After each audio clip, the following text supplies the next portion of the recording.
ગુજરાતમાં 200 થી 300 યુનિટ મફત વીજળીની કોઈ પણ યોજના નથી. ઉર્જા મંત્રી કનુભાઈ દેસાઈએ વિધાનસભામાં જવાબ આપ્યો છે. સૂર્યઘર યોજના અંતર્ગત 300 યુનિટ મફત વીજળી મળી શકવાનો દાવો જ્યારે આપના ધારાસભ્ય ઉમેશ મકવાણાએ સવાલ પૂછ્યો હતો. વીજળી મફત આપવાની યોજના અંગે સવાલ પૂછાયો હતો અને તેના જવાબમાં ઉર્જા મંત્રીએ જવાબ આપ્યો છે કે હાલ જે યુનિટ એટલે કે સૂર્યઘર યોજના અંતર્ગત 300 યુનિટ જ મફત વીજળી મળી શકશે.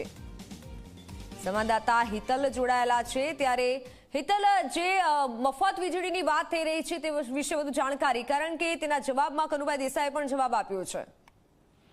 જી ચોક્કસ એવું કહી શકાય કે આપના ધારાસભ્ય ઉમેશ મકવાણા દ્વારા આ રાજકીય પ્રશ્ન ઉપસ્થિત કરવામાં આવ્યો હતો, કારણ કે આપની સરકાર દ્વારા આ પ્રકારે દિલ્હીમાં અને અન્ય રાજ્યોમાં 200 યુનિટ વીજળી મફત આપવાની યોજના જાહેર કરવામાં આવી હતી. એ અંતર્ગત આ પ્રશ્ન પૂછાયો હતો અને એના જવાબમાં રાજ્યના ઉર્જા મંત્રીએ સ્પષ્ટ કીધું હતું કે ગુજરાતમાં આ પ્રકારે 200 કે 300 યુનિટ મફત આપવાની કોઈ યોજના અમલમાં નથી અને આ અંગે સરકાર પણ કરતી નથી.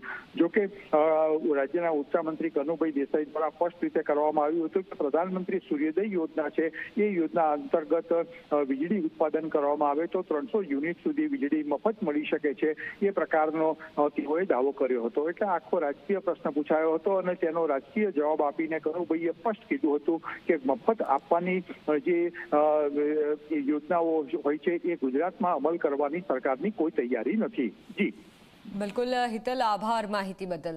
ત્યારે સૂર્યઘર યોજના અંતર્ગત 300 યુનિટ મફત મળી શકવાના જે દાવો છે તે કરવામાં આવ્યો છે. તો